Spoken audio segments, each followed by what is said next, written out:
Hello everyone, Tony Tonkin here. Today we're going to dive into Labor's big economic roundtable. Paul Murray over at Sky News has already called it hot air, saying it's cooked before it even begins. But is it really just political theatre? Or could it actually deliver some reforms that matter? And how does it stack up against similar summits overseas? I'm going to break all this down for you, but I'm also going to just play a section from Paul's segment the other day, just to give you a sense as to where he's coming from. Of course, the action in Canberra today was a little more hot air than usual. Why? The economic roundtable of hand-picked people by the government, majority of which agree with the government, dissenters not really even invited into the room, because of course they already know what they're planning to do with a 3-day conversation about what they should do for the next 3 years. It's been a very intensive period of consultation, a boardroom blitz with dozens of business leaders. Just need to add that the Liberal Party, members of the Liberal Party have been invited and are attending this meeting as well. Union leaders, over 40 ministerial roundtables, 900 submissions from across the country, and discussions, I think, with everyone, or at least almost everyone, around the table. And I wanted to say that there is no doubt that it's a wide cross-section of individuals that are invited as well. Appetite and the ambition has been really encouraging. On 900 submissions. There are literally more people that are directly affected by the greyhound ban, which is 1,000 people, in Tasmania than the people that have actually put forward ideas. Or at least a stupid analogy, but that's all we can expect from someone like that. So that's Paul's take, and as most of Sky News, it's quite negative. But it certainly is true that Australia is at a crossroads. Productivity is down, wages are stagnant, housing is unaffordable, and inequality is creeping wider by the day. The government solution? Put unions, business leaders, academics and civil society in one big room and hope they don't start throwing staplers at each other. Sounds great in theory, but does it actually work? Now let's start with the key proposals here, and one of them is about a training levy. The unions want a 1.5% levy on medium and large businesses, raising about $4.5 billion a year to fund worker training. Sounds noble, but business leaders call it a tax in disguise. They also want some skills overhaul. There's rare agreement on fixing our broken education system, streamlined pathways between TAFE and universities, better recognition of overseas qualifications, and boosting AI literacy. That's the kind of stuff that could actually help, and they are, I do believe, on day 2 discussing those issues. So they're also thinking about a 4-day week. Yes, this old chestnut that we're all familiar with, pitched as boosting well-being and productivity, but critics say it's more fantasy than reform. Unless productivity doubles overnight, it's hard to see this particular one flying, but at least they're in there pitching for it anyway. And of course, one of the major issues is red tape reform. Treasury advice has floated freezing new building code updates to reduce housing costs and even using AI to speed up environmental approvals. Given there's a backlog of around 30,000 projects, maybe the robots could save us yet. Hopefully we live in hope, and let's focus on the future in relation to that one. But tax reform is a big issue. Some bold ideas have been floated, like lowering corporate tax for smaller businesses, adding a new cash flow tax, and even a push to expand the GST to 15%. But Labor has already killed off the GST idea. Political suicide is an election cycle, let's not forget that. Childcare funding reforms, a flat fee childcare model, say at $10 a day or 3 days free, could boost workforce participation, especially for women. But it comes with a whopping $8 billion annual price tag. And remember, this is about getting our budget in order.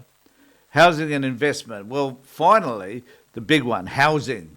Calls for superannuation funds and private investors to step up to help deliver Labor's 1.2 million homes target by 2029. The question is whether investors are willing, or if it's just another headline grab. Now, Paul Murray and others argue this whole exercise is cooked before it begins. That's a political stunt. Invite your mates, agree, or discuss whatever you think about these particular issues and see whether it's possible to get the reforms that we need. These summits can produce things that are worthwhile. These summits can provide a talk fest. Everyone brings their wish list. Unions want more protections. Businesses want tax cuts, and the government wants applause. But even a talk fest can matter if it sparks reform that wouldn't otherwise happen. It can be a good thing. And we've seen this overseas. And folks, I've done a little bit of research. You need to know that in order to present this next section. So let's look at what's happening overseas. Ireland's social partnership talks, 1987 onwards, facing an economic crisis, Ireland brought together unions, employers and government. The agreement they forged laid the groundwork for the Celtic Tiger years.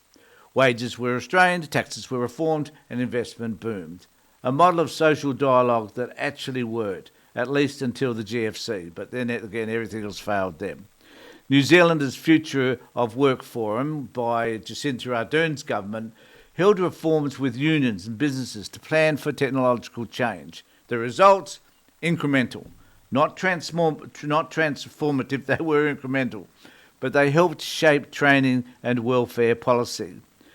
But in the Nordic countries, they've been more successful. In places like Sweden and Denmark, tripartite talks between unions, employers and government are routine. They underpin some of the most productive, equitable economies in the world. The lesson that we can learn from this is that dialogue can work if it's regular, structured and backed by trust. Now let's take a quick glimpse at the United States so we can contrast everything I've been talking about with the US. Because where summits are concerned, they're rare and often combative. Without structured dialogue, reforms tend to be piecemeal, partisan and short-lived. In many ways, Australia's trying to borrow a page from the Nordic playbook, not from the American playbook, but with far less trust between the players. So here's the key question. Is this better than doing nothing? And that's my question to you. Because I believe absolutely, if you don't consult stakeholders, you risk reforms that collapse the moment they hit reality. Housing developers, unions, childcare advocates and business owners all bring perspective that governments alone can't see. But here's the risk. If you only invite those who agree with you, you create an echo chamber. And that's what Murray's talking about, but he is wrong. Because he's fighting against this notion that it's an exclusive group. And I guess if that's the case, that would be fair enough. For a roundtable to work, it has to involve real debate, not just polite nodding. And I'm hoping that that's not what's happening over these 3 days. So my verdict, the roundtable isn't useless, it's necessary. But it will only matter if the government is willing to take the tough options that come out of it. Freezing building codes, tax reform, a serious housing push. These are the things that could change lives.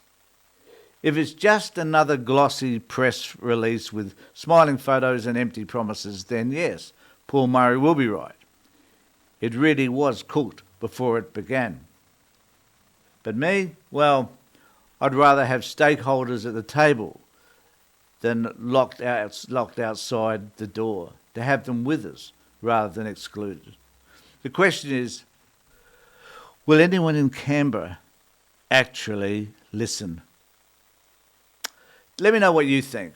Is this roundtable a genuine shot at reform or just some political theatre?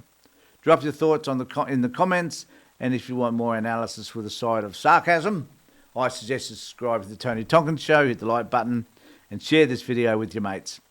I'll see you next time.